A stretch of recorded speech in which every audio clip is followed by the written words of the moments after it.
Right, hello everyone.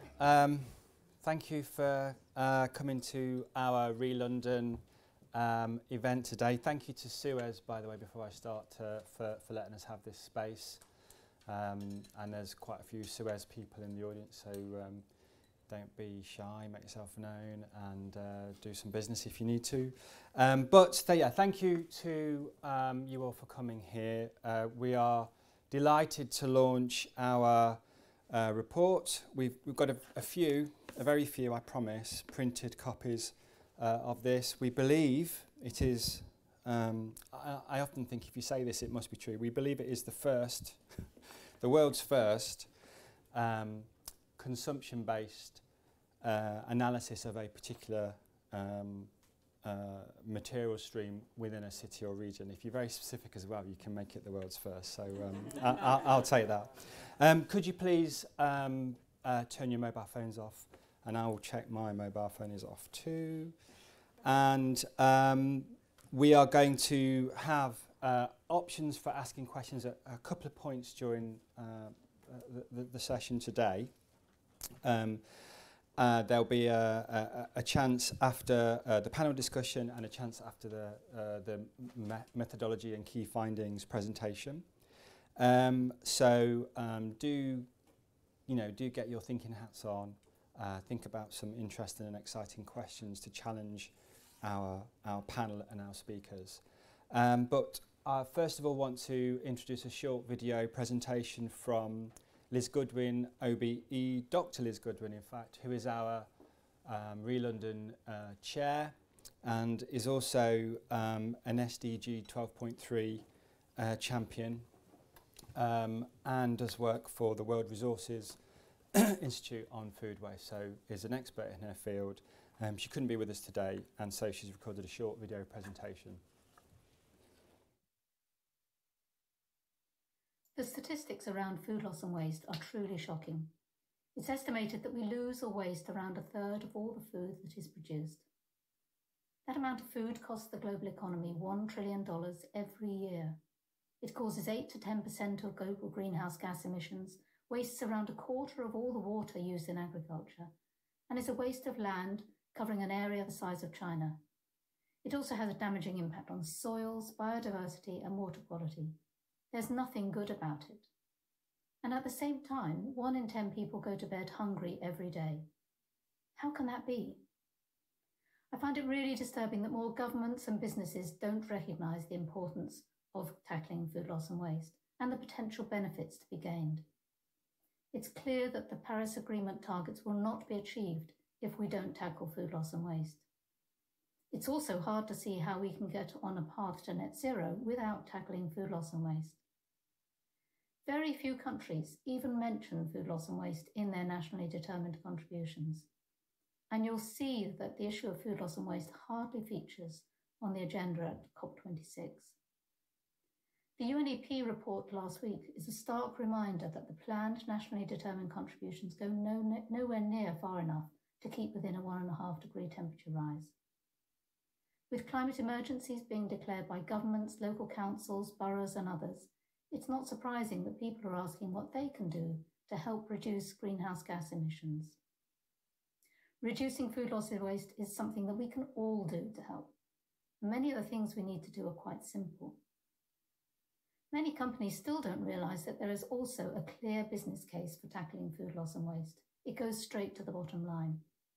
Once businesses start to measure and understand their food loss and waste issues, they quickly realise the benefits to be gained from waste reductions. And for households, there are also benefits. Food waste costs the average family with 2 children in the UK around £60 a month. With family budgets being squeezed, reducing food waste could really make a difference. So there are win-wins to be had, helping to tackle climate change and saving money at the same time. Cities have a key role to play in tackling food loss and waste. It's forecast that by 2050, 80% of the planet's food will be consumed in cities. So it's essential that we make progress in cities. Without it, we will fail overall. It's for this reason that ReLondon developed this report in partnership with Circular Economy. It provides a clear evidence base to focus intervention at a city level. Everyone has a role to play in helping to reduce food loss and waste. I hope this report will shine a light on what cities can do. Thank you.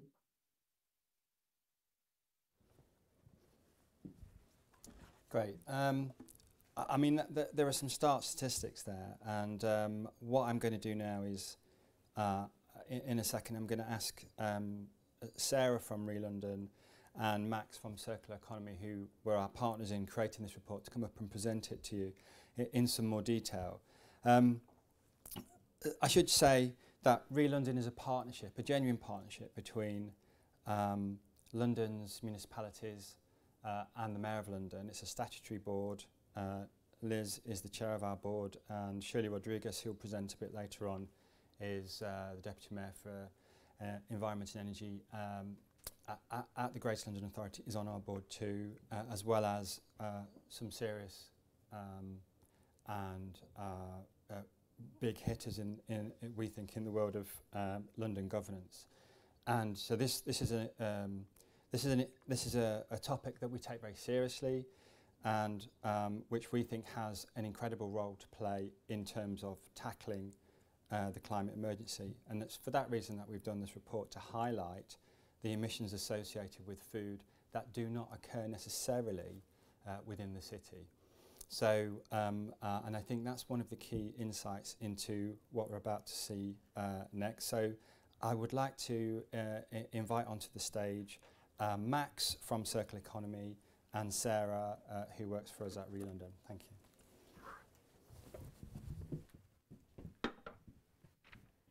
Thank you, Wayne. Really excited to be launching our report today and to be speaking at this event, especially in person. To see real people is great. So I'm going to introduce this section and give a bit of a background as to why we conducted this piece of research before passing on to Max, who will go through the key findings. So, why did we conduct this research? Well, fast-growing consumption in cities is a key driver of climate change, and cities and its consumers have a huge impact on emissions way beyond their own borders, which you'll see from our analysis shortly. In the case of London, residents are responsible for roughly 12 tonnes of consumption-based emissions for every person every year. And as a city, we're targeted to reduce our emissions by 60% to about 5 tonnes per person per year by 2030. And the vast majority of London boroughs have set targets to reach net zero emissions, and London Council's One World Living programme has been set up to develop an action plan for boroughs to support these targets, including a focus group on food. So London and its boroughs have very ambitious objectives to reduce carbon emissions.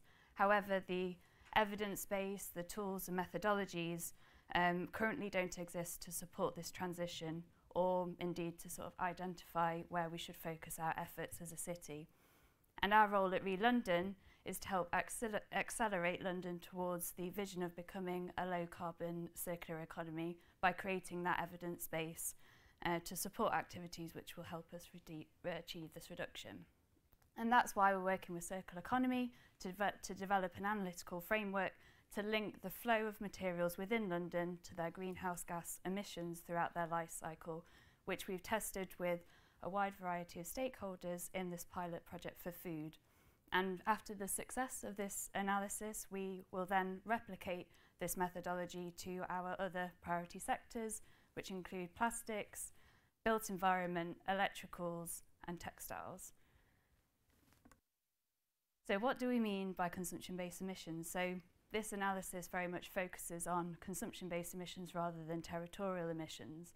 And what this means is that rather than focusing on emissions directly generated in London itself, so the producers of those emissions, we're actually considering emissions associated with the food that we consume or that we in London demand, which encompasses the entire food supply chain. And this sort of means that we are looking at emissions that stem from the food that we import into the city and the emissions behind their supply chains, but also the emissions from farming, from the energy required to operate our machinery in London's manufacturing, the transportation of our food across London, right up to the emissions from our waste management activities and so on. And we've done this because cities play an influential role in achieving a sustainable future. And in particular, London's consumption-based emissions are 3.5 times bigger than the territorial emissions which occur within the city boundaries. And so it's critical that we understand not just the emissions that we're directly responsible for producing within London, but also those associated with the things that we consume. And so how have we done this? Well, we've estimated how much food is supplied to our city, where it's being produced, the types of food consumed, and the volume of waste at each stage across the supply chain. And then from this mass flow, we've then calculated the greenhouse gas emissions emitted across the entire supply chain. And essentially, this has allowed us to have a better understanding of the food system and identify the emission hotspots and leverage points where we can have action, or take action, to have the largest impact on carbon reduction. And finally, we've developed strategic scenarios to estimate the potential positive impact of certain large changes in the food system, such as food waste reduction and change in diets. So I'm going to pass on to Max Russell, who's led this piece of research from Circular Economy, to run through the findings and what we found. Thank you.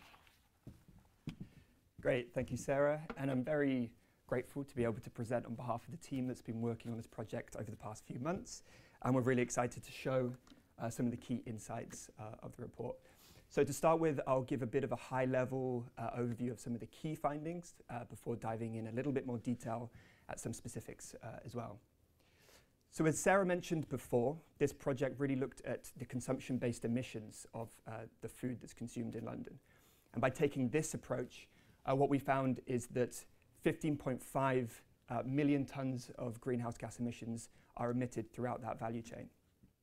Now, what this means, in a different sense, is about the same amount of emissions as supplying fuel to 1.8 million households. So it's a decent-sized city for other terms. But what's really interesting about the analysis that we did is that we found that 78%, so the majority of the emissions associated with the food that's consumed in London, occur outside of the city boundaries itself. And that's the emissions associated with growing the foods, packaging the food, distributing the food, all to be consumed within the city of London. Now, the project also looked at a material lens and a material focus as well. And what we found is that over 1.3 million tonnes of food are either lost or wasted along the supply chain even before they reached households.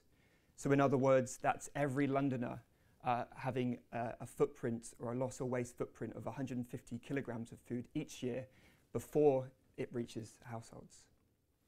So this hopefully gives you a sense of some of the big influence that London's food system has, both in terms of an emissions perspective, but also a material perspective.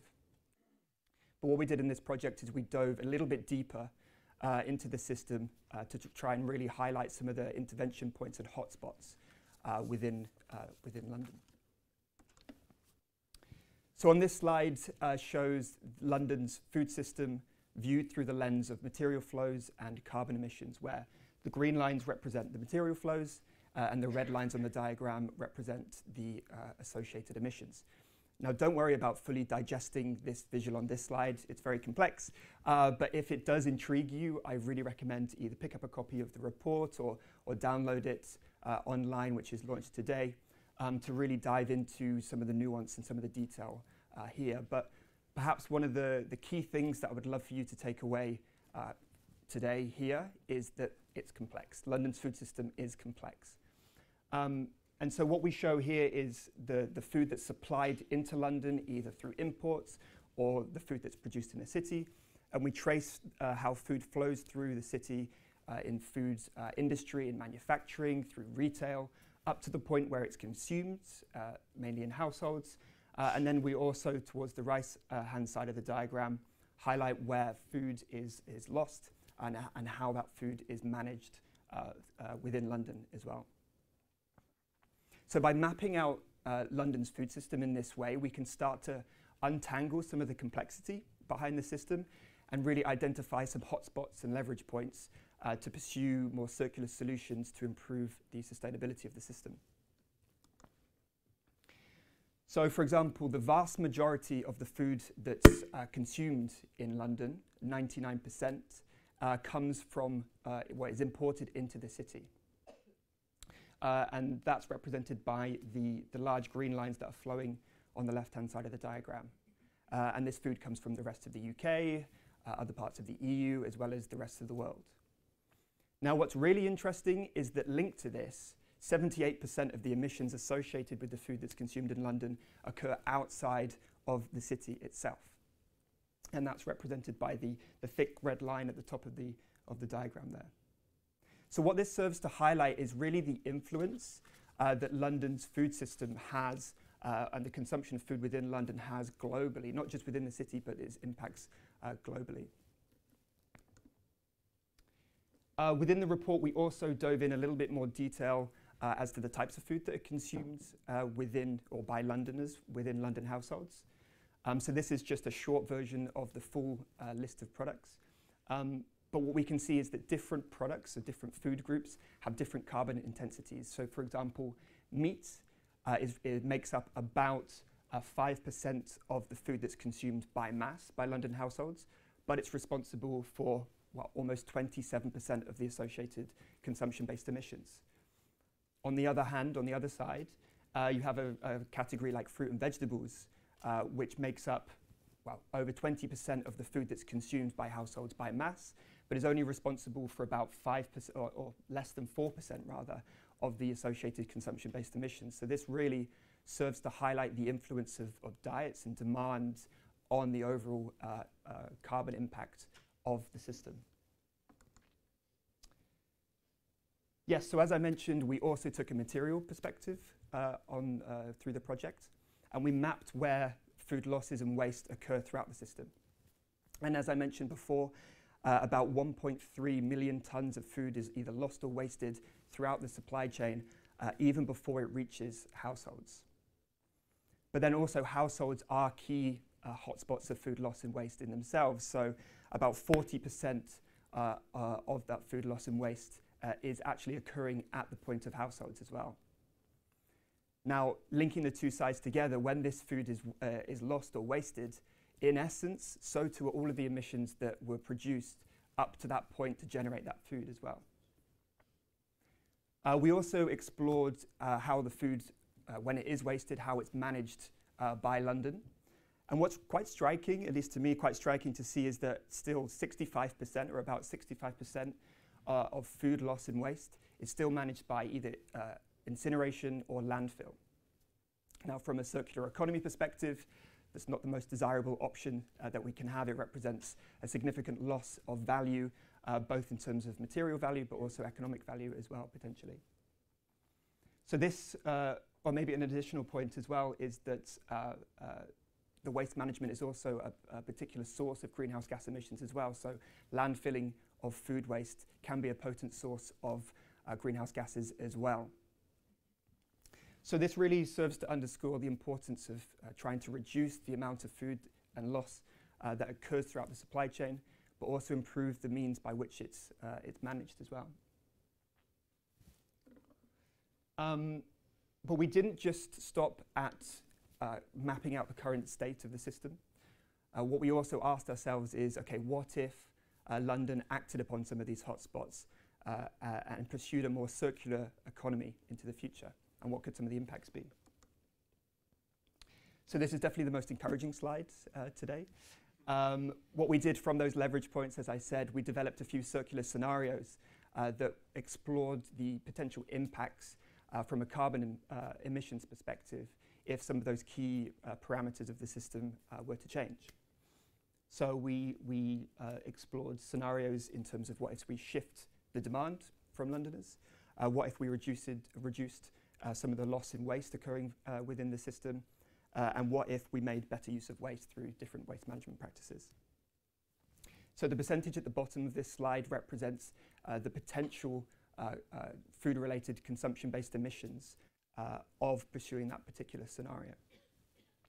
So for example, by shifting away from a more meat-intensive diet, which is also quite carbon intensive towards more plant-based alternatives, which are less carbon intensive. What we found is that that could reduce food-related consumption-based emissions by about 20%. On the other hand, what we found by reducing food loss and waste throughout London, within London itself, by about 50%, through, for example, redistributing some of the food surplus that occurs in the city, or by minimizing some of the edible food waste that occurred within households, for example, we found that that could reduce in itself food-related consumption-based emissions by about 10%. Now, on top of that, we also looked at what happens if London was to make better use of that waste through, for example, prioritizing composting or anaerobic digestion as opposed to landfilling and incineration.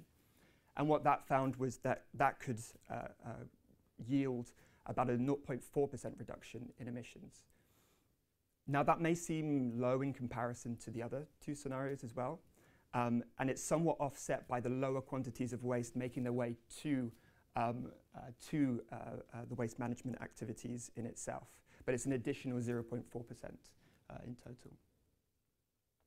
So through this, it really serves to underscore the ability or the potential of London to pursue the circular economy and reduce not just emissions within the city itself, but also, more importantly, globally, the global source of emissions as well.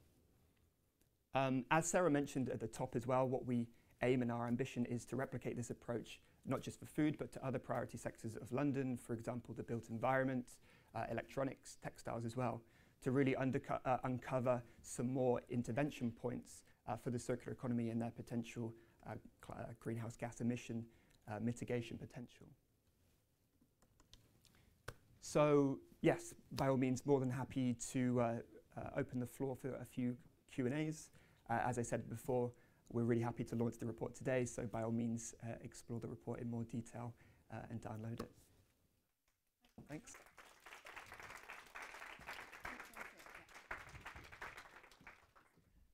Thanks very much, Max. Thanks very much, Sarah. I'm Ali Moore. I'm the head of comms at ReLondon. I'm just going to chair this little bit of Q&A and then you won't see me again. So we can take questions from the floor, and we've got questions coming in online as well. So just encourage anybody watching online to submit your questions on the Slido, which is on your screen. Nice and easy to use, I think. Does anyone from the floor have any questions to start off with? We've got a roving mic.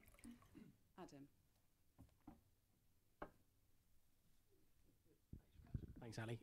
Excellent study, really interesting.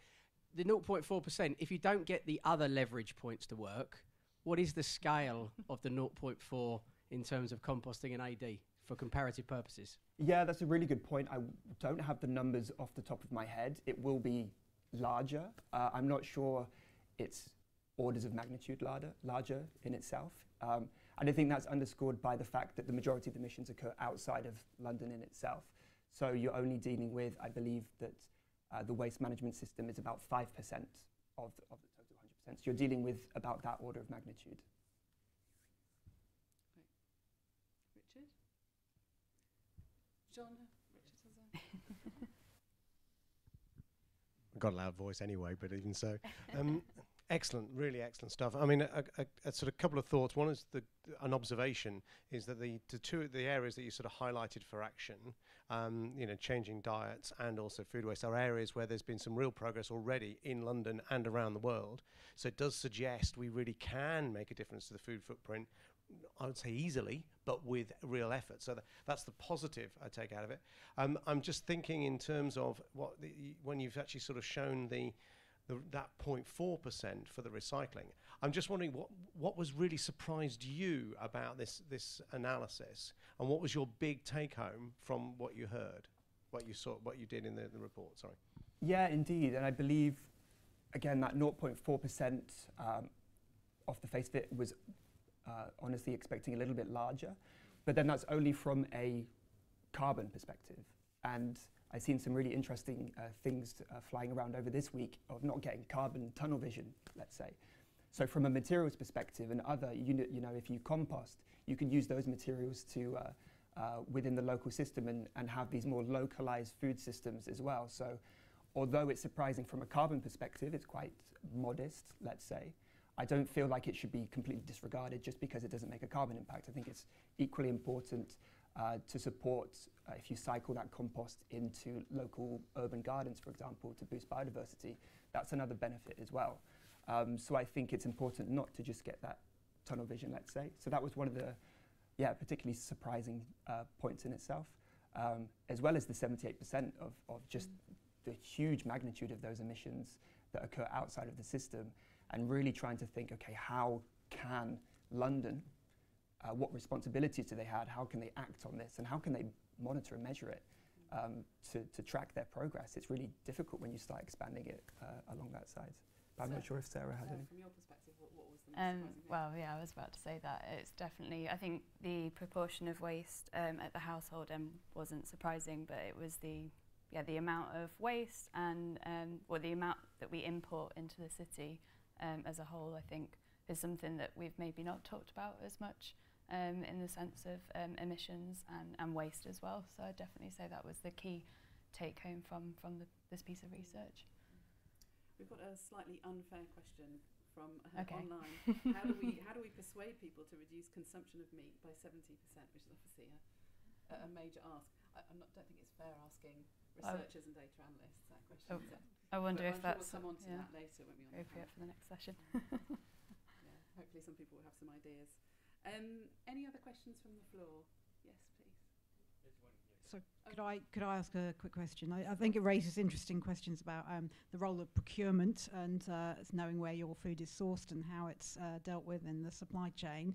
But I wondered if we address that 0.4%, what does it mean for the economics of energy from waste systems that are being put into across London? Would you like to answer that, Phil? Is that what you're...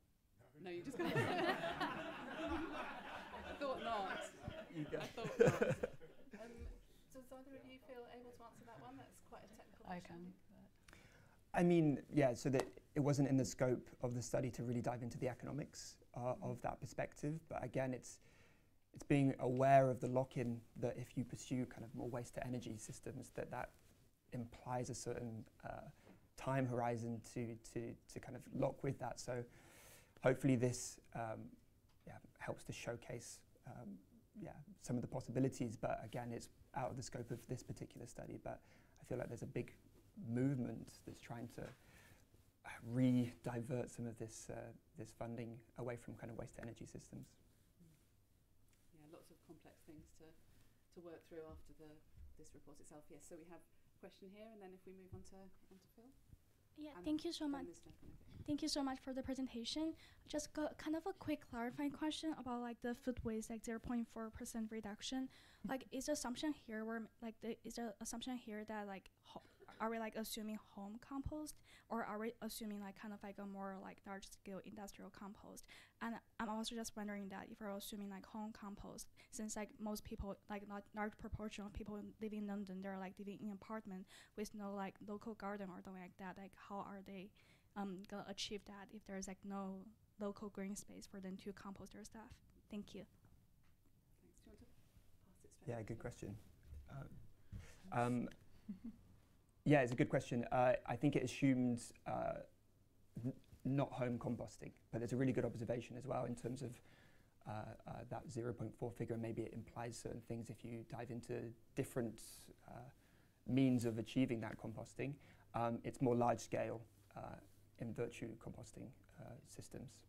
Yeah, and you're right. I mean, behaviourally, we know people don't compost at home very much in London at all, and very few people even have green space, as you say, a garden. Phil, and then we have a gentleman over here, and then Ian, if we've got time. We're running out of time on this slot, but we'll come to you. Phil, please. Thanks.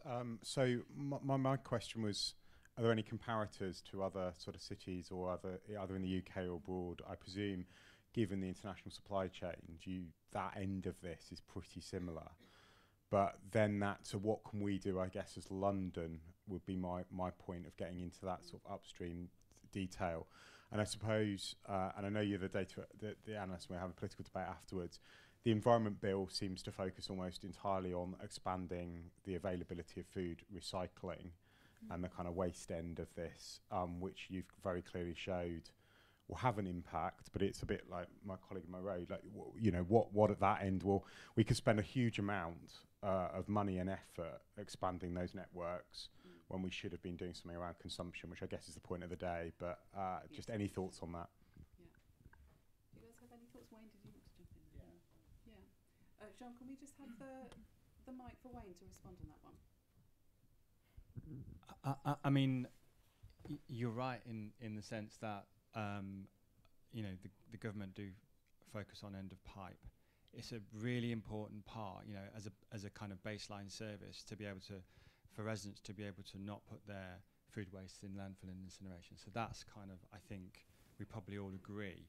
And the number there that we showed is obviously affected by the huge number for the carbon footprint of food, rather than seeing it in its own territorial context. But having said that, it does raise the question of, well, how do we address the supply chain? And every city, I would have thought, every kind of major global northern hemisphere city will have a similar impact. So this is maybe something now we can talk to the C40 about, for example. It'd be a good opportunity to do that. So because we have an impact globally. So if we reduce that waste, we reduce that global carbon footprint. It has a massive impact. So maybe we should start thinking, well, how can we do more on and put more emphasis on food waste reduction, and what tools and techniques and opportunities do we have at our disposal to do that? Great, thank you. I'm going to take one from the online audience and then this gentleman here, and I think we're going to close it there and move on, if that's okay. Somebody has asked if we know what percentage of food waste can be composted. My understanding was 100%, is that right? What, in terms of the... Going through the industrial composting process? Did we get any figures on that? We didn't go into that much detail. No, we didn't go into that much detail, and the scenario at the end, or perhaps someone in the audience has an answer to that. Okay, I can answer that, Ali. Yeah. Yes is the answer. If you're doing industrial composting, you can 100%. Yeah. 100% could go through, just like 100% could go through AD. Yeah. So it's exactly the same. Exactly. It's not like home composting where you have to pick out certain things. Yeah. No, it's not. Exactly. Okay. And one final question from this gentleman here. Oh, Stuart, you're in. And then we'll move on, if that's okay. Yes, yeah, I'm SUEZ. What we see in commercial businesses is quite a difference in their supply chain of food waste, depending whether they cook from raw on site or whether they get pre-processed, and therefore the waste is exterior.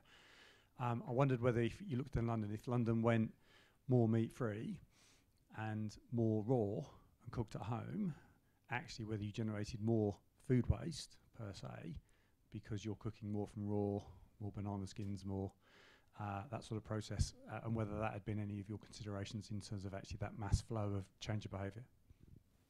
Yeah, I mean, it's a really interesting point, and it could have the ability of shifting where in the supply chain that waste occurs, and perhaps if it's more in London, then it's more of the autonomy and the influence of London as well. We didn't dive into that specifically and those impacts of the material flows. The scenario is very much from a carbon perspective, but indeed it gets quite complex. The more kind of granular you dive into it, the more questions come up, as any good study, I guess, should go into. Yeah, I feel like we've got a lot of future research that we can do stemming from this MFA. Awesome project, so if there's any interest in partnering on that, of course. Yeah. Great. Thank you very much, everyone. Just a quick note that someone from C40, Catherine, has said online in our audience that she's very happy to take up the conversation around cities. So that's a good thing. Great, thank you very much, guys. Really fascinating presentation. Thanks for that. Thank you very much.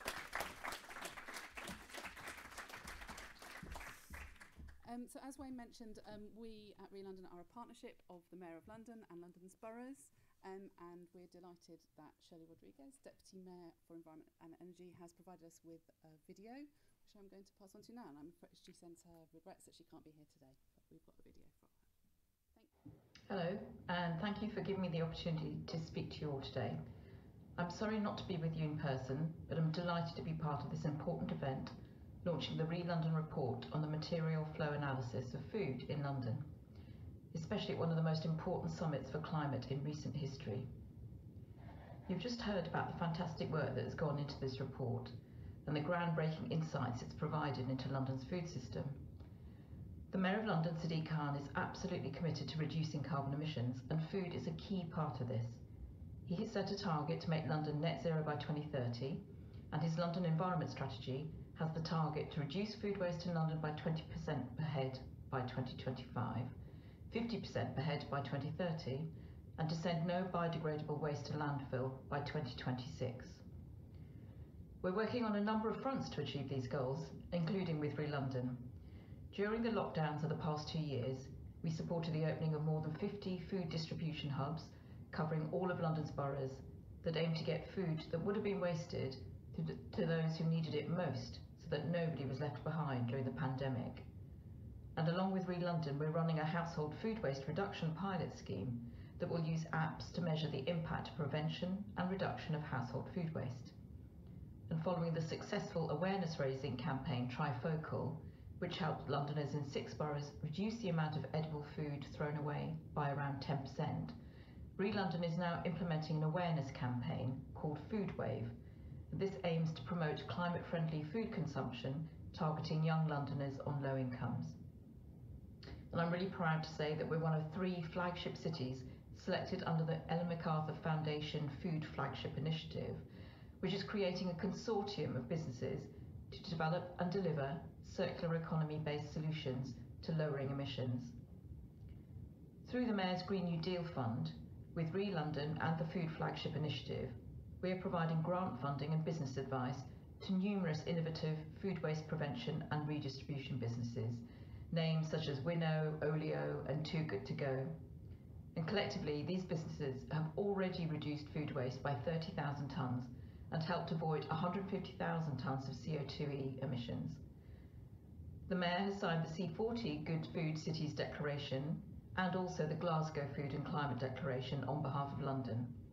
And as the new chair of C40, he's going to be working with cities around the world to create partnerships, share best practice, and deliver further measures to tackle emissions, including those related to food.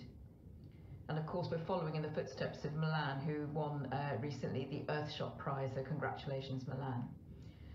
But we know more needs to be done to achieve our climate objectives, and I'm delighted to announce today that the Mayor of London will be developing an ambitious action plan to reduce food-related emissions. This will act upon the findings of the Material Flow Analysis report and build upon the work we've already been doing with London's boroughs and stakeholders on their ideas for key interventions.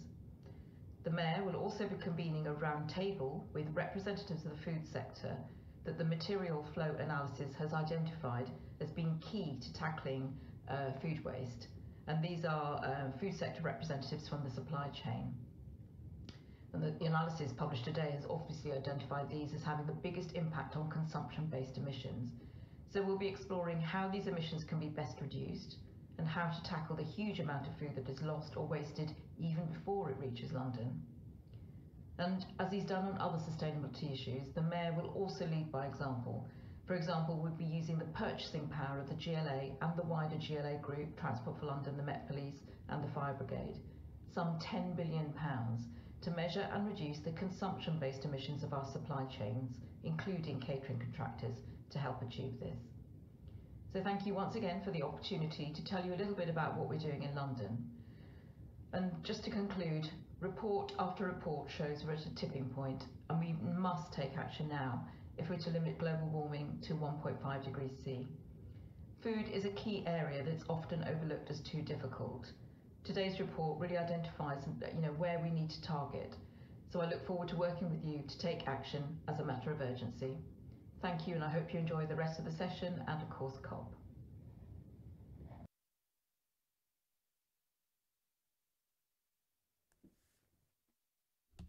Hi everybody. Well, it's difficult to go after Deputy Mayor Shirley Rodriguez. So I'm a senior advisor and food leads at ReLondon, and today I'll be talking to you about the Food Flagship Initiative.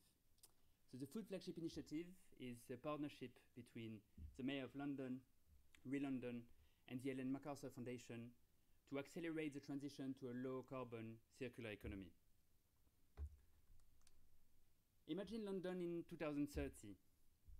All the foods consumed in the capital has been produced through techniques that regenerate the soil, store carbon, and protect biodiversity. In 2030, Londoners eat more vegetable proteins, less meats, and less animal-based products. In 2030, the concept of food waste has been eliminated. Edible food waste is completely reduced through innovation, monitoring in supply chain, and behavior change. And all the inedible parts, banana peels or potato peels, are recycled. That's a great vision, right? That's the vision of the Food Flagship initiative, to create a city where everyone enjoys food that is deeply valued, sustainably produced, and never wasted. And we do this in two ways. One is evidence-based policies. So using all the data and insights that you have just heard about in the study before, to inform and design high-impact interventions and policies. And we're working with the Mayor of London, on the action plans that the Deputy Mayor just announced, working with Hackney as well as food lead of the London Council One World Living Group. So it's great to have Mayor Phil Glanville here today of Hackney. And work across different areas, such as procurement, as was just mentioned by Shirley, infrastructure, financial incentives, partnerships, and voluntary agreements. But we recognize that we can't do this alone, so we need to work with the whole food supply chain. And we are convening a consortium of food stakeholders from farm to fork to reduce consumption-based emission. And one of the key elements of the initiative is to support demonstration projects. So we just launched the Circular Pioneer Project status, recognizing and supporting the innovation and the great work being done in this sector. And today I'm really pleased to unveil the three first demonstration projects of the Food Flagship initiative. So you might know Toast L already, and Luisa is here, so it's great to have you here, making beer from surplus bread. And they're launching this new project to go to the next step of the fight against food waste by creating a pre-prepared ingredients that other breweries can use and to reduce use surplus food. The second is the Felix's Kitchen. So that's a new venture from the Felix Project, a food redistribution charity in London. And they will cook surplus foods in a professional kitchen in East London. And they will have the capacity to prepare 1.5 million meals every year that would have otherwise been wasted. And the third one is a project we are really involved in at ReLondon, is to test the promotion of food waste apps. So Olio, and great to have Anne-Charlotte here as well, and Kitcher, and estimate the impact that the local promotion of these apps can have on food waste reduction and also savings for the local authorities. So there's a big monitoring element to this project as well, to have some evidence to show to the local authorities that is worth investing in food waste reduction. And we want to support many more projects, so you can get in touch to join the consortium, or if you have a project that you want to submit, you can apply for our Circular Pioneer project status. So that's it for me. I'll hand over now to Wayne, who will introduce you to the panel. But don't forget, apply for the Circular Pioneer project.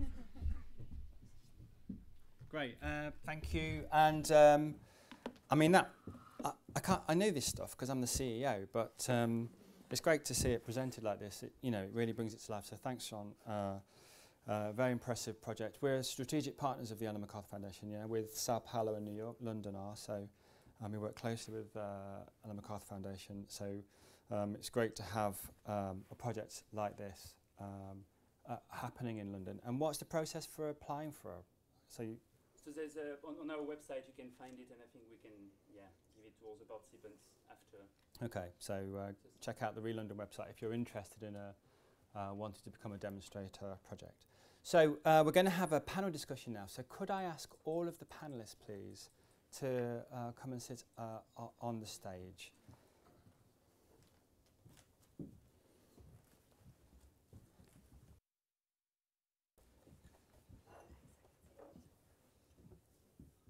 Good to know that we have the right number of chairs. There's a moment of panic.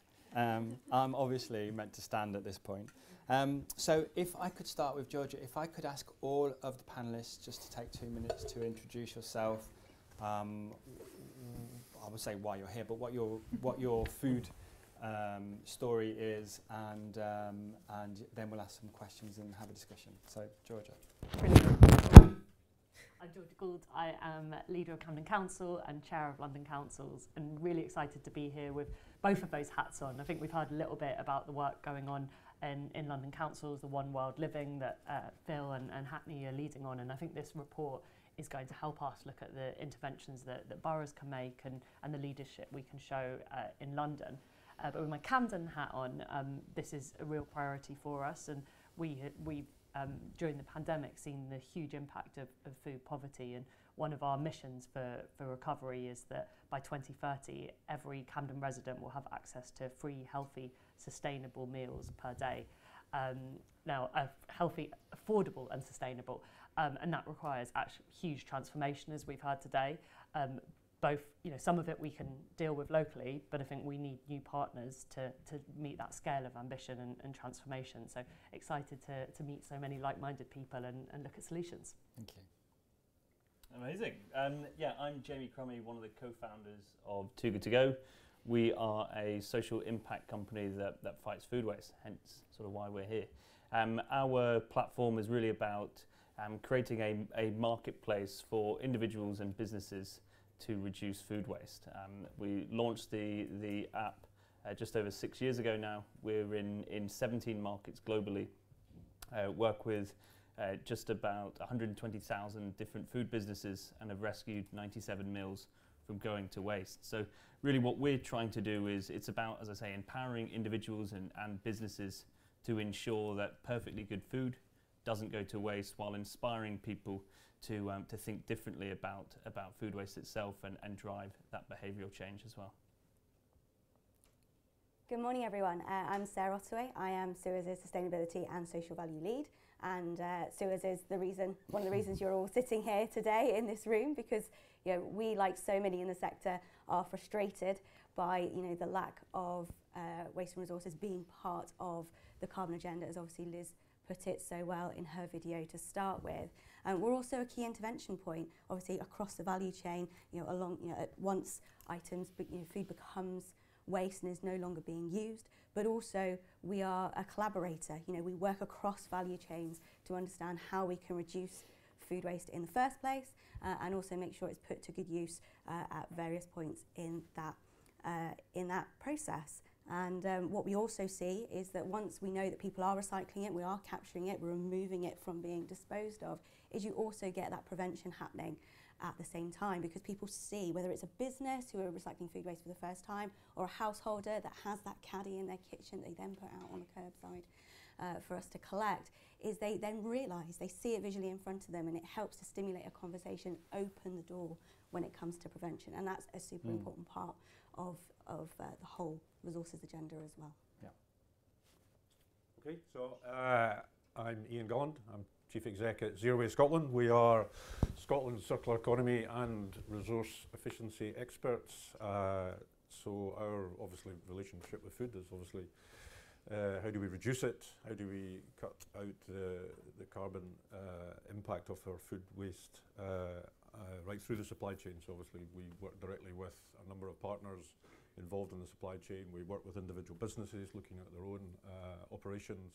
We work with consumer groups as well, trying to get the message across about food waste. We also work with the recycling and local authorities to provide collection infrastructure as well. So we've invested in collection infrastructure. 80% of houses in Scotland now have access to a food waste collection system that's been rolled out over the last few years. But obviously, a big part of our job at the moment is really trying to get citizens to understand the impact that we've all just heard about food waste.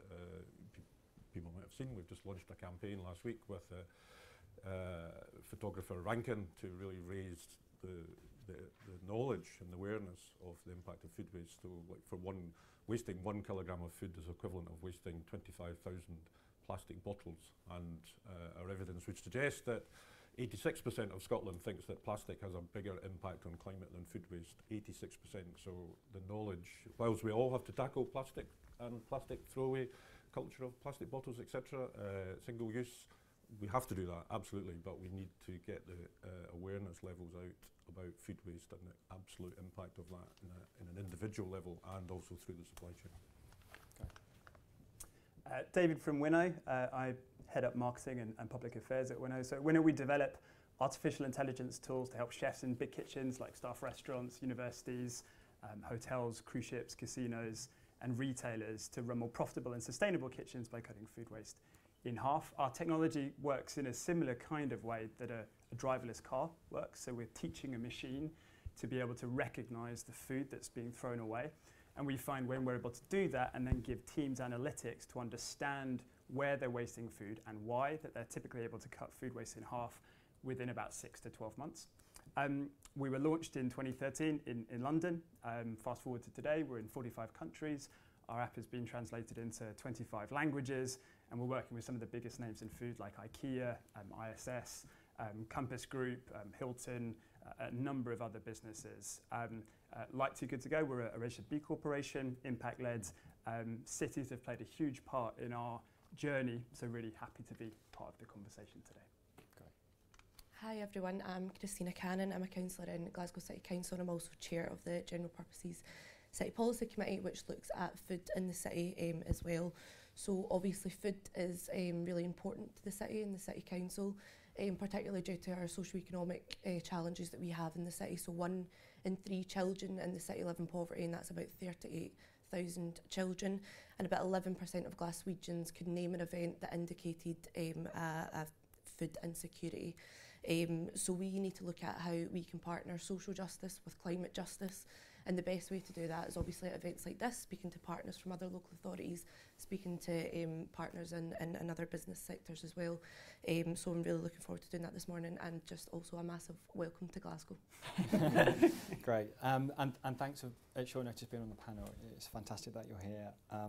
I'm going to roughly split this panel discussion into 2 relatively small parts, one on cities and one on business. And then we'll throw it open to the floor. We haven't got long, and these things, you know, they do kind of run away with you because we could talk for days, and this is a very complex issue. But I'm just going to quickly ask George the first question, which is, what is the role for cities? What do you think is the particular role that cities can play in this food waste and food loss topic? Yeah, I mean, I think as we've heard in the presentation, crucial, we are the biggest concentration of people, and the kind of level of carbon emissions coming from food, and the really stark figures, 99% of food imported into London shows that if we don't solve this in cities, then we won't solve the issue. But I think the kind of flip side of that is cities are a place often of innovation where we can scale up, and a lot of what we've heard today has started in cities, and I think the opportunity is huge. And I also think that there's an opportunity around education. We ran a citizens' assembly in Camden on the climate crisis, and the overwhelming thing people had to say is we just don't know what to do. There's so much information, it's so confusing. How do we make a real impact in our lives? And I think that this kind of information, sharing this with people within communities, helping communities to take ownership of the choices they make and making it easier to do so will make an enormous difference. Can I just ask a quick follow-up? I wanted to just highlight the fact that Camden had been a recipient of the Mayor's Future Neighbourhood funding just recently, and I think there's a food waste aspect or a food aspect to that project. Yeah, so the Future Neighbourhood is an area called Somerstown, which is one of the most deprived parts of Camden, indeed of Europe, and our community have come together there to look at climate transformation, and we've won its I think overall it'd be over £1 million, and that will be to invest in 10 projects, and it's about a transformation to create a zero carbon neighbourhood, and a big part of that is supporting the circular economy, supporting food growing on our estates, allotments, turning one of our markets into a place where we can sell local produce.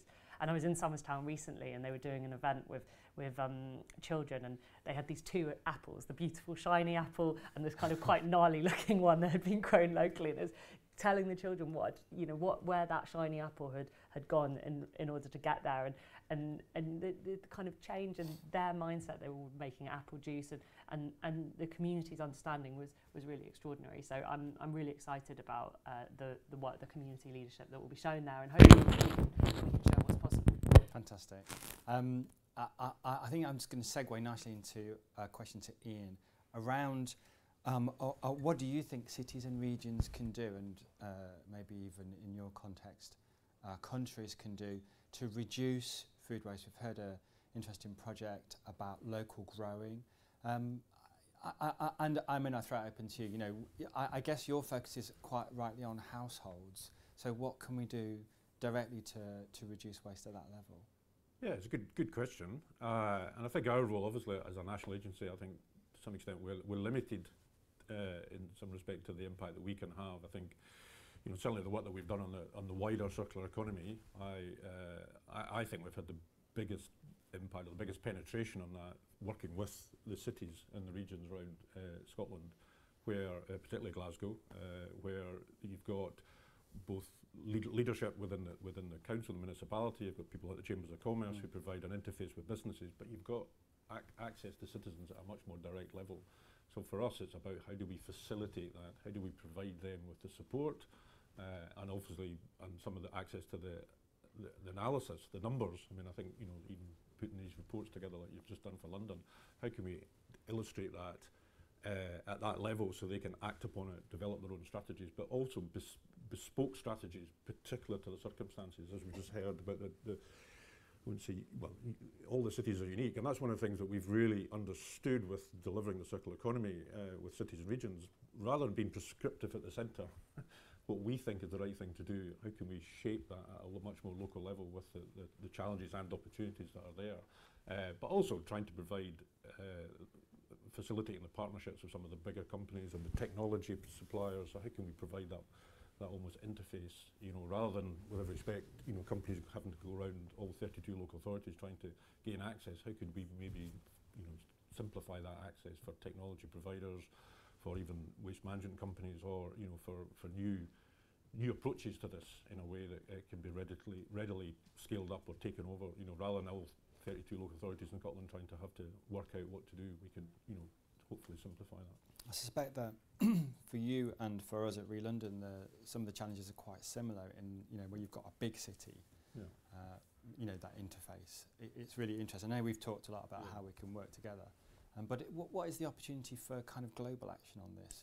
I mean, I realise we've just gone from very local to how do we save the world, Ian? But there are partnerships and networks out there. So how do we utilise those to make? Yeah, and I think and it's interesting because there's a lot of partnerships and learning and sharing around the circular economy, but more on the kind of technical side of that and procurement. I mean, I think it's already been flagged up right at the beginning.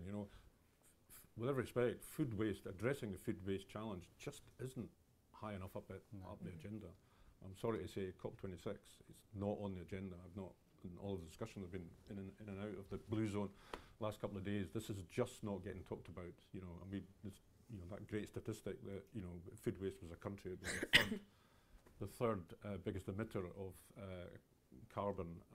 You saw all that stuff at the beginning. There wasn't a leader who was putting their hand up for food waste in the beginning, and I think that's the problem. So I think, how do we get that? How do we get that same network, that same sharing? Because none of us have got the answer, as we've all just discussed. There's lots of complexities about it, depending on circumstances. But we should be able to learn together on how we actually address this, whether it's technology, whether it's behavioural change, whether it's making those connections. And I think, I don't have the answer, but I think we've really got to find a way of getting this, whether it's mayors, whether it's prime ministers, whether it's presidents. Let's talk about food waste, the way we're talking about renewables, the way we're talking about decarbonising, the way we're talking about electrification of vehicles and transport systems and all of that. Why are we not talking about food waste? Yeah. I think, sorry, just to build on that point as well, is the importance of governments talking about food waste at COP. If we look at the national determined contributions, I believe it's 6% of member states have actually referenced food waste in their NDCs, which quite frankly is shocking. And so we talk about action and things like this, and frameworks are set out by governments, but it's cities who implement change. And it's the IPC report, which outlines that 50 to 70% of these actions are going to take place within local municipalities. So yes, it's important for governments to stand up and start talking about food waste, but the reality is it's going to be cities which are going to be providing this change. Well, maybe if I could come to Christina then on that as another great segue. So, I mean, so, you know, the politicians in the audience and on the panel have that direct connection with citizens and are charged really with some of this stuff. So I wondered if you could explain some of the things that you're doing in Glasgow in relation to working with citizens. And also there's a social aspect to this, which we don't talk about in the report so much, but, you know, it really is. There's a massive social angle to this, and I wonder if you could maybe talk about that. Yeah, and absolutely, just following on from obviously other people's comments as well, that we think about these things locally, but in terms of we need to think about it globally as well, and consuming food is something that we do every single day. Do we do it with critical thought enough? Probably not. We just kind of, you know, grab the first thing that's in the fridge or in the supermarket, and we just kind of take that for granted. We go home, we don't eat it, we throw it in the bin. So it is just about how do we take these statistics, how do we take this really important messaging and communicate it in a way to our citizens in Glasgow, but also much further afield as well, and that messaging will be different everywhere, but we can share best practice obviously in formats like this. Just in terms of what Glasgow is doing, we're focused a lot on food redistribution and reducing food waste as much as possible, so that we can reduce emissions, but also promote food sharing within communities. We fund 2 new community pantries based on the Scottish Pantry Network franchise model, and that is where people in communities spend £2.50 a week and get £15 worth of fresh food. That's also a kind of a poverty-related thing as well, but in terms of food waste, this food is provided by a charity FareShare, who I'm sure a lot of you know about, and this is food that would normally go to waste. Similarly, the City Council are also working with the charity Hubbub, who we are working to create 5 new community fridges across the city in areas of high food poverty as well. This is provided by the Co-op supermarket, and again, this is food that would just normally go to waste. We are also looking at a Food Connect project to try and transport food with as low carbon transport as much as possible, so through electric vehicles or through carbon cargo bikes, apologies.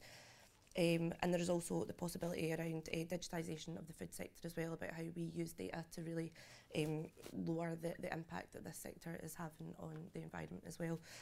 So yeah, things in Glasgow are going well. Obviously there's always a lot more that we can do as well. So yeah, that's just what we're doing. Yeah, thank you for that. No, I mean, this is I guess a general question to the panel, so please feel free to chip in. But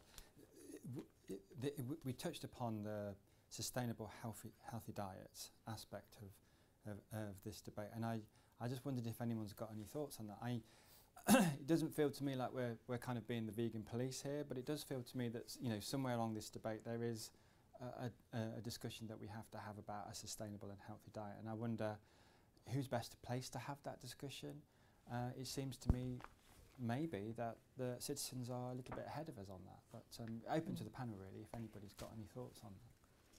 I think also we need to understand, I'll jump in, we need to understand what that actually means, and there's obviously a number of different factors, as obviously the research points out, that link into that, but also we also need to help citizens understand, excuse me, what sustainability actually means when we're talking about in this context, because we see more and more research bringing it back to food waste, that, you know, as individuals we're not understanding and we're not connecting the impact that food in our fridge is having, whether we're wasting it or what's happening further down the supply chain. So I think there's the diet side of it, but there's also that broader agenda, and there's those broader messages to help people make better decisions that come into that process too. Okay. I don't know if anybody else wants to come in. I was thinking about it because I was talking to my local media yesterday, and they were saying, so what, you know, people who are worried about this, what can they do? And I was like, well, they can eat less meat. And he's like, oh, it's the end of the world, and he was telling people to take away their burgers. So, you know, maybe not politicians are not, you know, the best place. But I think what was interesting about our Citizens Assembly and the Citizens Panel is they're designing a citizen-led campaign to get information about the impact and the decisions that can make the the biggest difference. And I think critical to link it to the food poverty issue, and there is so much food wasted, and I think initiatives like the one in Glasgow, and we've got doing similar work in Camden and in other parts of London to give people access to that food, and we're increasingly in Camden supporting people to set up food co-ops where they work together to buy affordable food or to get access to some of the food that isn't being used in supermarkets. And that's increasingly moving into recipe cards, cooking lessons, and I think the more that we can support people with the information they need and the access to affordable alternatives, the further we'll go. But it can't just be government alone. It has to be a citizen-led kind of work and with communities. But I think what's exciting is the energy is there. People want to do it. They want to meet the climate crisis. They just need the information, and that's why this work is so important. I mean, I wholeheartedly agree with that. Which is one of the reasons, a bit of self-advertising, why ReLondon is developing a directory of circular economy SMEs, so that we can give or attempt to give citizens the tools and access to some of the businesses that I'm about to seamlessly segue into talking to. But I think if I may just expand on George's point there, which is this notion that individuals can often feel quite helpless in the context of climate change. And we actually recently just published some research which found that 80% of the British public, they want to do more to become sustainably minded, but it's often not knowing what to do. And we talk about climate anxiety, and there's so many things we can do, but it's actually often about picking that one small thing that we can do. And food waste really epitomizes that for me. It's something that is so simple, it's so immediate, and it's so actionable that we can just be having a huge environmental impact just by reducing our food waste alone. But I do think on that wider sort of context piece, governments have to be involved in this. Local authorities have to be involved in it. Businesses have to be involved in it, and of course, it needs a grassroots movement with it as well, which is consumer-led. But it is this trifecta of different institutions coming together where we will find a more compelling solution. And I look at the UK's net zero strategy, and I think it's a missed opportunity, a huge open goal in which food waste just wasn't significantly addressed, particularly from that consumer level. Can I just jump in there Please quickly? Do, yes. I think just building on your point there, you make I think the one thing that's missing on that is that unified message as well, because at the moment we're coming at this from multiple different angles, and each of those different actors that you've just described, local government, industry, we need a unified voice in order to push this forward. That's part of the reason perhaps we're not on the agenda, because when you look at energy, for example, they have three really clear messages. It's about renewables, it's about cost, and it's about making sure that we have a future system to support our economy. But actually, we don't have that yet for food waste. And if we can all talk from the same key messages in the same way the energy sector has, then maybe we can raise the agenda forward to get this higher up. Okay, what I'm going to do now is I'm going to ask David one question. I'm going to come back to you, Sarah. I'm going to ask you one quick question, Jamie, and then I'm going to throw out to the audience. I know you've been sitting there kind of listening to us talk. So, David, the question I've got written here, and I think it's true, actually, a food waste startup generation is growing in London. By the way, I hope you're all playing food waste bingo. We've had takeaway, we've had growing, and appetite, obviously. So, and it's home to the likes of Winnow, Too Good To Go, Olio, Oddbox, Toast Out, Entocycle. What makes London and other major cities such fertile ground for innovative food waste businesses? I didn't write that. Well, I can speak a little bit about our story. And so in Winnow's kind of journey, we were the beneficiaries of a program called Food Save back in 2013, 2014, which was funded by the GLA and involved ReLondon and the Sustainable Restaurant Association. And what that did was it put our technology into about 90 kitchens. It got restaurants around London using the technology. It gave us really valuable feedback. And it allowed us to iterate and improve the product and make it more useful for the kind of general market. And it also saved 150 tonnes of food and 350,000 pounds for businesses as well. And I think London has been doing this really well for a long time. It's been convening startups, innovation, technologies, and it has provided an environment for all of the different organisations to thrive. It also is a kind of a mecca for capital. And one of the things I would say about capital is great, between Winnow and Too Good To Go and Olio, we've raised over $100 million. That's great. But the kind of figures from the States, and I guess you could kind of import that over to here, $14 billion a year is needed for the US to hit its SDG 12.3. And this year they're forecast to hit 5 billion.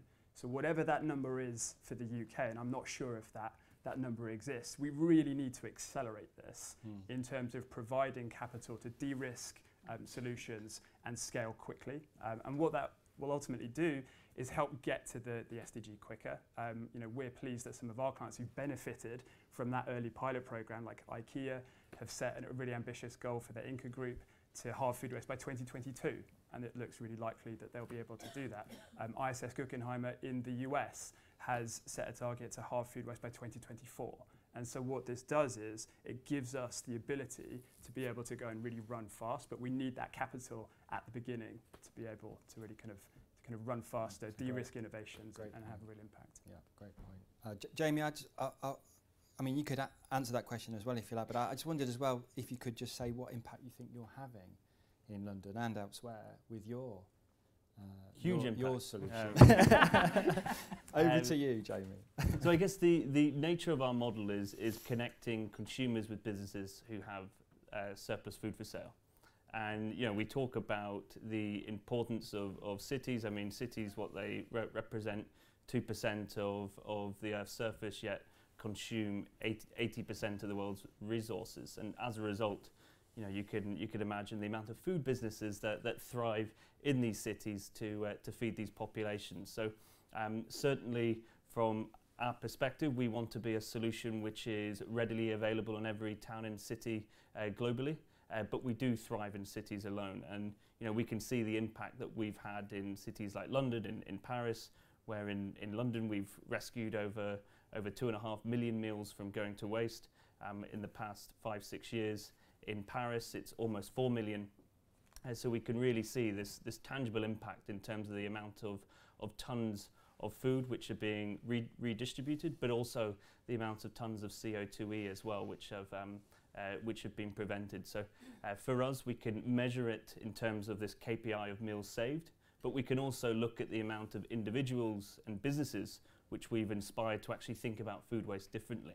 And I think for us, that's something which is so important, is really looking at the amount of individuals which are now, or consumers or citizens, however we want to term them, how they're actually taking action now against food waste. And for us, it's creating a platform which is trying to take away these barriers of entrance to living a more sustainable lifestyle.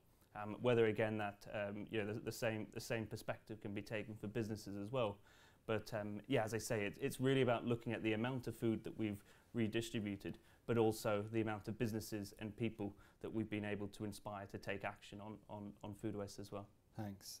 So I'm just, Sarah, the last question that I'm going to ask the panel, but anybody else, please feel free to jump in really. So my question is from an industry perspective, Sarah, what policy levers do you think cities and regions can use to reduce food waste? And I guess, is national government doing enough? Oh, that's a question, isn't it? I think that we could probably have a whole session on that, couldn't we? Yeah. So in terms of national government, obviously the Environment Bill has already come up in the questions earlier. We're 2 years down the line from the Resource and Waste Strategy, and we still don't have, a clear idea of timescales and the full support that's available. Obviously, there's some mentions in the Net Zero Strategy about support when it comes to food waste. And what that means is that's halting the progress in terms of scaling up what's already going on, particularly in England. Obviously, Scotland and Wales are way ahead of us in terms of rolling out food waste collections, and that's like I said before, a really important intervention point in terms of preventing food going down a disposal route. But it also leads us into prevention and helping to open up those conversations at the same time.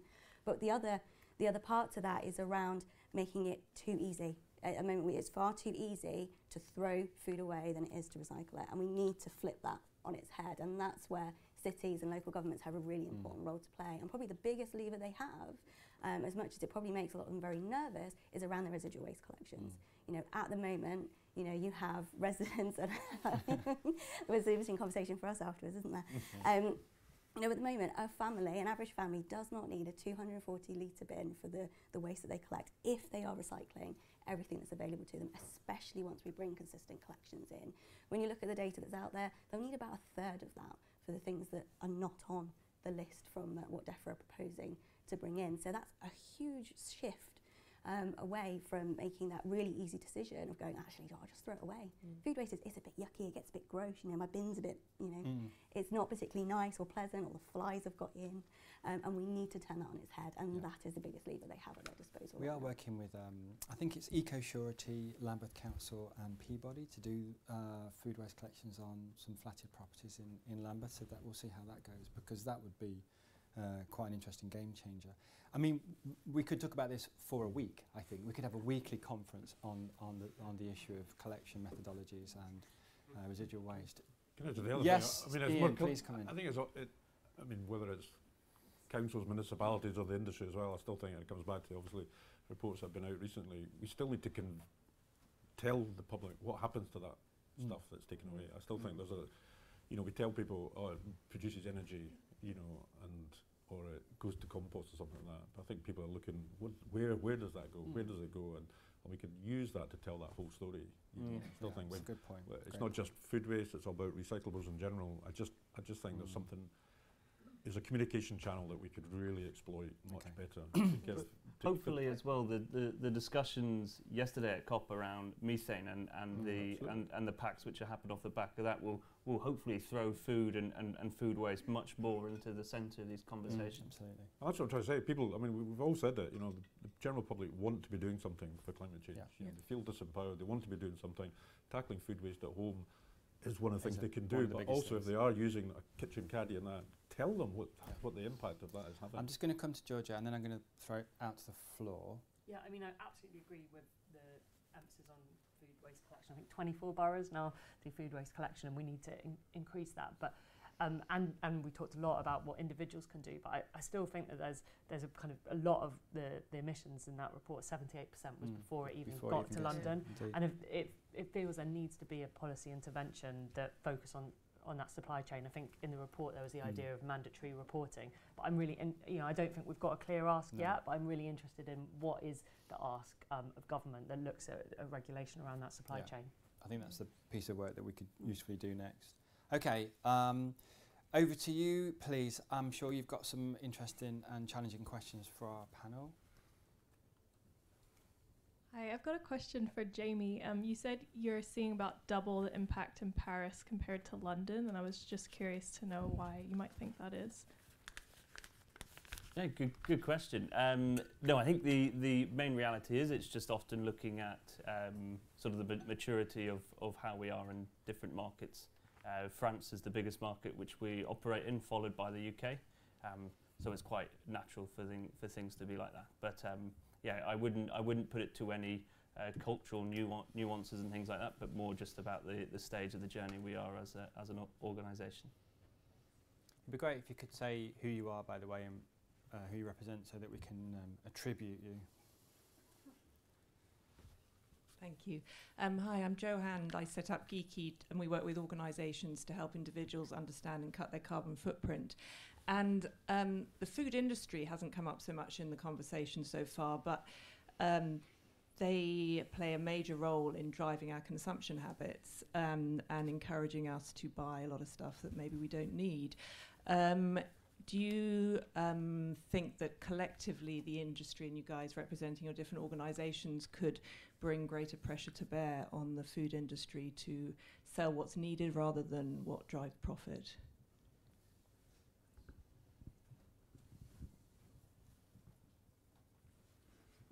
Does anybody want to have a go at that? Well, his answer is yes. No. I mean, I think they are doing quite a lot. You know, as we know, they're working with obviously RAP through the Coastal Commitment as well. I think they could do more in terms of taking the message out. I think that's more, what people do. I always look back to when my children were young. The one thing they all read was the back of the cornflakes box in the morning. What is a newspaper idea to get messages across to children, particularly, and adults. I think they've got more to do. I think conversations that I've had certainly with some of these big manufacturers, they understand that. They're just trying to understand what can they do, either individually or collectively. I think it's more of a collective message. It comes back to that point. What is the kind of 3 messages we need to just get across to people, rather than a whole myriad of things, and working together in a more collaborative way. So I definitely think there's more we could be doing. I think that's what we're all saying.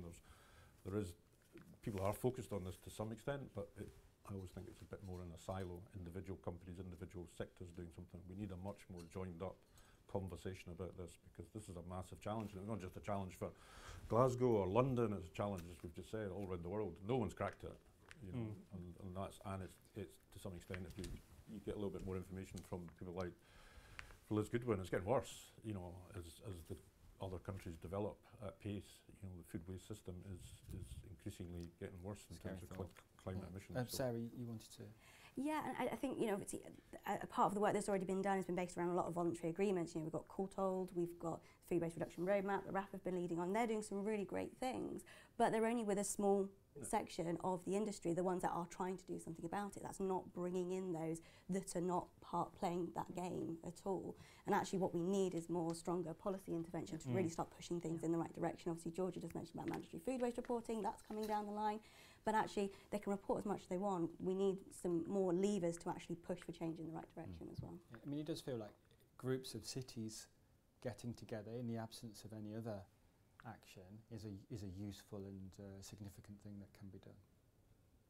Comment. Yeah, I mean, definitely. Yesterday we were just launching a report as London with core cities, including Glasgow, on what we can do to ensure net zero cities, and waste was one of the parts of that report. So it feels like there's a real piece of work to be done on the back of it. It's not just the work that Sadiq's doing with the food industry, but more generally across core cities to use our weight as local government to put more pressure on industry to work with us to reduce waste. So I think that's a real outcome from. I think just reflecting on that question as well is, businesses are doing some things, and David at Winnow as well can attest to some of the great things which organisations are doing, and they're seeking out solutions to do more. And maybe it's just the optimist within me, because I think we can go down the route of complaining and pulling our hair out so much, but we are moving in a positive direction. And I look at manufacturers, and we launched a date label campaign earlier this year which includes the likes of Unilever, Nestle, Danone, to actually print on pack that once food has gone beyond its best before date, we should use our senses. We should look, smell and taste food, not waste it. But of course there's so much more to be done, but I think we should also celebrate the small things, which are people are rescuing food, they're redistributing food, they're measuring their wastage, and let's focus on that as well. Yeah. And just very quickly to build on that, a kind of micro example. So our clients was telling us, listen, you're helping us measure your pre-consumer waste. Can you help us reduce post-consumer waste? And we launched a product last month called Winnow Sense, which measures post-consumer waste. And we worked with the London School of Economics on a behavioural change pilot, and we saw that we could cut post-consumer waste by 35% by using some behavioural science. And so there is appetite. Our clients are telling us that they want to have an impact. And so again, to Jamie's point, I think there's a level of optimism that at least we feel. Great. We've got 4 questions, starting with Josh. Okay. You key them up. Yeah.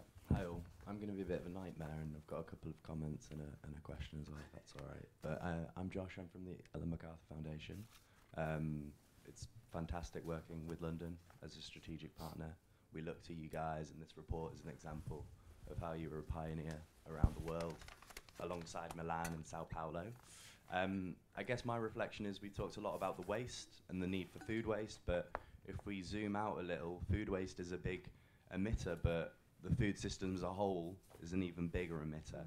And we've pointed to the intervention points in food waste, but I think we also need to think about diets and the steps before around growing and sourcing and production. And I think that's a really important point. I suppose if I use another pun, I would say the food system is ripe for transformation. That's what we say. Yeah.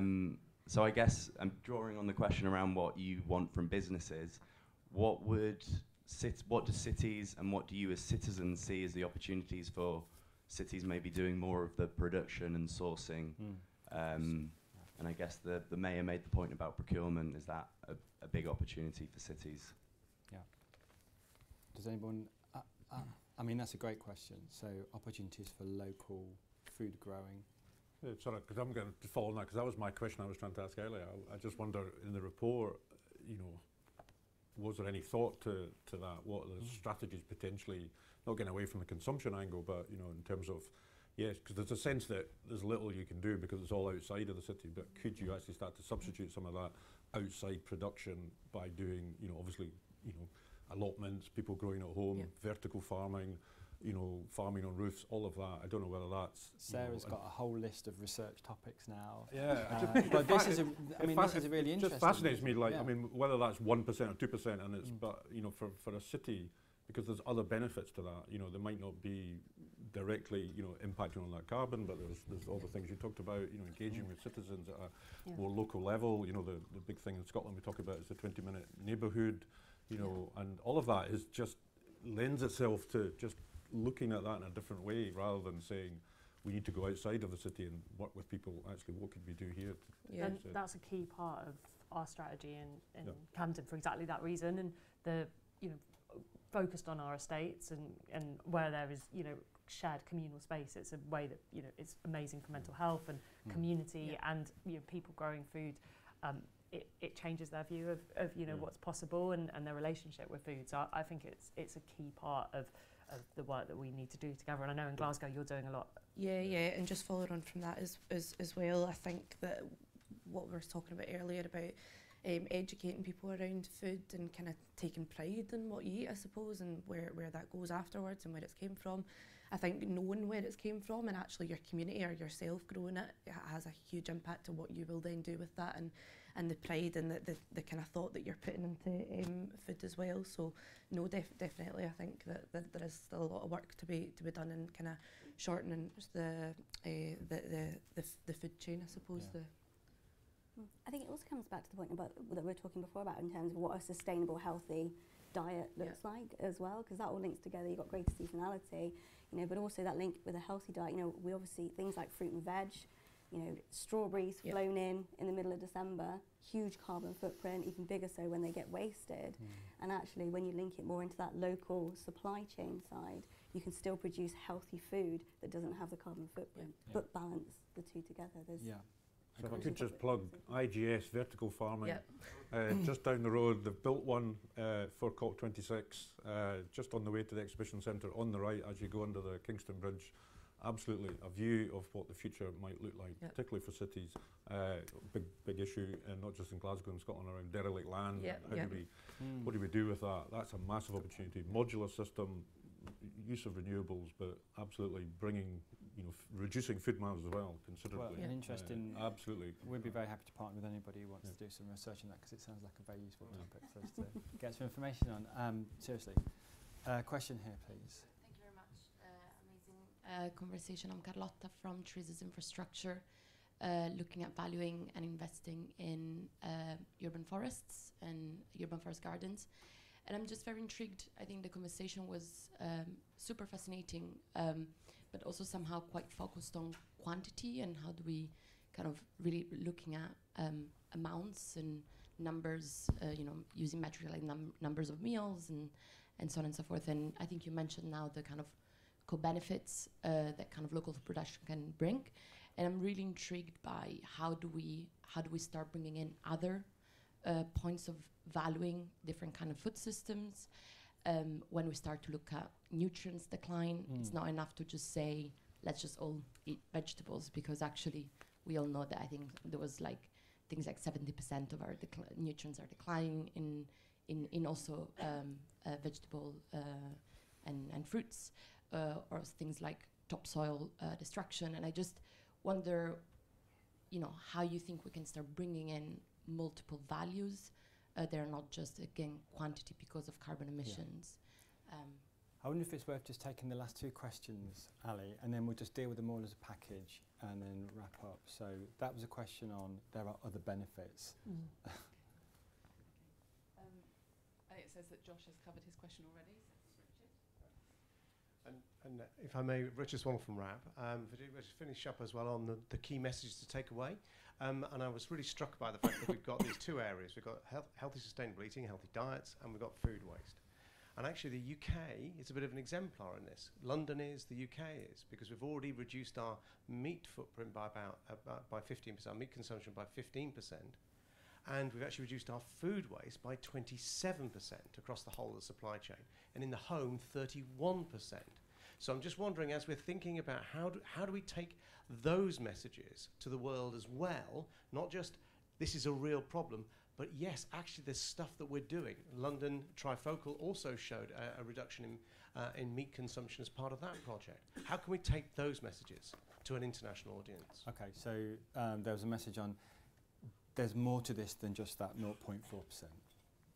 I think we agree. So how do we build that into what we do, and then how do we distribute and disseminate good practice and share that with our colleagues in the UK and the rest of the world?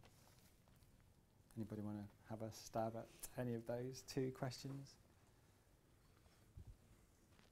I was struck listening. Well, go on, you start. No, absolutely. I think that is. We I'm not saying somebody being too focused on the carbon. There are other things, and I think. I'm not the scientist in this, but the fact that the CO2 levels are increasing means that most of the plants around the world are producing more sugar, so therefore to get less than minerals inside it. So we have to eat more to get the same minerals out of our diet. We have to basically eat more, which obviously then it's basically supersized type of approach, which creating obesity, potentially all sorts of health issues going forward. So that in itself, financially, is just a global problem. So there's another reason why we need to tackle climate change, not just for the obvious ecological side of things. The food system is responding unknown to us to some extent, but scientists are now beginning to develop strategy, analysis around that. So absolutely, we need to start thinking almost outside of the carbon, framework, and think, what is this actually doing? What are we doing here? And how do we get that mineral level back up? And that's an interesting thing about this, the story about what happens to your food waste. Is it right to home compost, or should we be actually sending the waste back to where you're growing the food in the first place? Because that's the circular economy. If I spread home compost on my flowers, for instance, at home, that's great. I'll get better flowers, but I'm not eating the flowers. So is that there's that type of conversation as well that we need to really think about. What's the best circular system that we're trying to create? So and I think, Georgie, you wanted to come in. Bit of a complex. It's a complex system. It is, and I was just struck by that last question, because I think often this debate can feel so overwhelming, and it's one where we talk about the huge challenges and the fears, and I think people can find that quite paralysing, and I think that the story here is kind of actually quite hopeful, and you can imagine a different future where people do get involved in growing local food in the community. There's real direct action that they can take outside of food, but you were just looking at some the launch of a library of things, and where people can borrow equipment, and you can imagine a completely different and more community where people are sharing a lot more, where there's a local market stalls selling fresh, affordable fruit and veg, and that that transforms so much else about how people feel about their community, their health and well-being, improve food poverty, or make it much easier to get healthy food. So I think the prize is enormous. So not just inspiring international audiences, but inspiring our own communities, and using this as a way of really transforming lives, and also meeting the climate crisis. That's a pretty good description of what we call in London a ReLondon ultra-low waste neighbourhood, which we were just discussing before. So thank you to our panel. And there's just I can't sum up. It's a very complex system, is what I take away from this. These numbers are a starting point for future research, and I think what we've also discovered is our impact as consumers is huge, and it mostly happens outside of our boundaries. Could you thank the panel in the traditional way, please? And I would invite you back to the floor. I just want to reintroduce Max. The question about how we disseminate this, we're kind of in the last part of this session now, so bear with us, is something that Max is going to address now. Is that right, Max? You're going to tell us about how this methodology could be used potentially by other cities. So I'm going to hand over to you and thank everybody. Hello again, everybody. So yeah, I just wanted to briefly touch upon, of course, we pioneered this approach in collaboration with ReLondon and really dove into what it means for London's food system, specifically for London, but we consciously developed this approach to be replicable, not just for London, although it's particularly important, but for other cities around the world as well, particularly in Europe, where this is this kind of interaction between the consumption of food and its kind of broader impacts are so pronounced. So I just want to highlight and maybe a little bit of call to action in terms of this circle carbon scan is what we're terming it, in terms of this replicable approach to other cities to develop a similar insights and similar approach using locally relevant and kind of contextually specific data to kind of re-evaluate other cities around the world and measure their both food flows as well as carbon emissions, as we've done for London. But I think it's really important to kind of emphasize, as was brought up in the panel as well, to help contextualize it and kind of develop in collaboration with other partners contextually and locally explicit and relevant practices to be able to really reduce both emissions but also recirculate the emissions as well. So there is a QR code on the screen if you want to find out a little bit more information as well, but by all means I'm happy to reach out and contact myself. I believe a colleague of mine, Geordie, is on the virtual platform, and we're happy to really engage and we want to spread this type of analysis. We think it's really important, particularly during this COP focus on emissions. Really important to spread this type of analysis and these insights, not just to London, but learning from London's inspiration and to other cities as well. Just a very, very quick note, and I believe that I'm passing over to Pauline now as well. Thanks. Thank you very much. I'm really delighted to have the pleasure to conclude this great and inspiring event. And I would like to start by saying a huge thank you to all our fantastic speakers and panelists. It was great to see such different perspectives and visions, and I think with all together, you gave us a really good idea of the challenge, obviously, but all the opportunities that we have and the vision that we should all reach towards too. So thanks a lot for that. I think there are two key messages that I'd like to take out from today.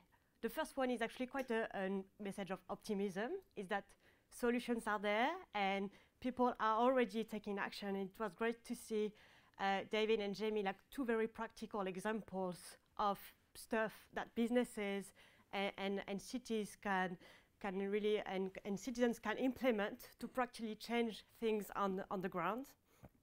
But obviously, those are too small scale for now, and I think we all agree on that. So now the challenge is to scale those and make it the norm, to avoid waste, prevent waste in the first place, and redistribute when it's not possible.